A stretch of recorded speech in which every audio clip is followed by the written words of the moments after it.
aujourd'hui. Donc je suis là pour représenter l'entreprise Huileries Modernes de Tunisie. C'est une entreprise qui est beaucoup plus connue sous le nom de domaine Fendri.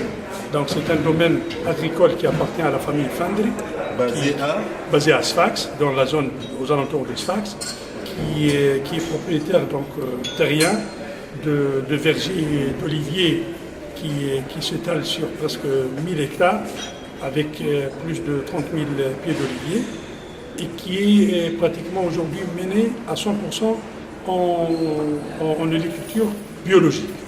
Donc la production moyenne pratiquement annuelle, elle dépasse les 250-300 tonnes d'huile extra vierge de très bonne qualité.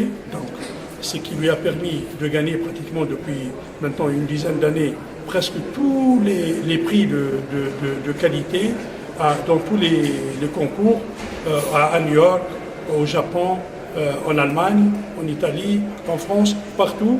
Donc c'est aujourd'hui connu comme pratiquement une huile de qualité mondiale, à l'échelle mondiale aussi. Donc ça c'est pour vous présenter l'entreprise. Naturellement, on est là pour répondre à l'appel des candidatures de ce programme, de ce projet, c'est-à-dire plus SIPO, donc le Swiss Import Program, pour essayer d'être accompagné dans notre effort de nous positionner sur le marché pratiquement qui aujourd'hui nous échappe, même si on a essayé le marché allemand et le marché suisse. Et on accorde beaucoup plus d'importance aujourd'hui au marché allemand, où la consommation est beaucoup plus importante que pour le marché suisse, pour les raisons qu'on a évoquées tout à l'heure dans la réunion, et qui est liée pratiquement à la limitation qui est faite par le gouvernement suisse, la Confédération helvétique, pour le contingent qui est accordé à la Tunisie de 1000 tonnes, où ils mettent une condition de capacité de récipient uniquement à 2 litres, ce qui nous fait pratiquement perdre une grande partie du marché qui est réservé au marché de food service pour les restaurants, les hôtels, les cantines, etc. Donc ça, c'est pour ce qui est de cette action transversale. Bon, on la trouve bonne. Elle va certainement, au premier niveau déjà désigner, nous apporter un plus dans la mesure où elle me paraît efficace, puisque le premier niveau, c'est désigner pour les entreprises qui ont besoin d'aller sur ce marché et qui va leur permettre de rencontrer de véritables acheteurs, c'est-à-dire des gens, elle ne va pas se perdre dans l'entreprise, elle aura déjà des rendez-vous avec des acheteurs qui connaissent déjà leurs besoins, puisque la sélection sera basée sur les entreprises qui seraient plutôt capables d'apporter, de prendre, disons, de proposer la marchandise dont les acheteurs que l'expert de SIPO a désigné, a déjà une idée sur ses propres besoins.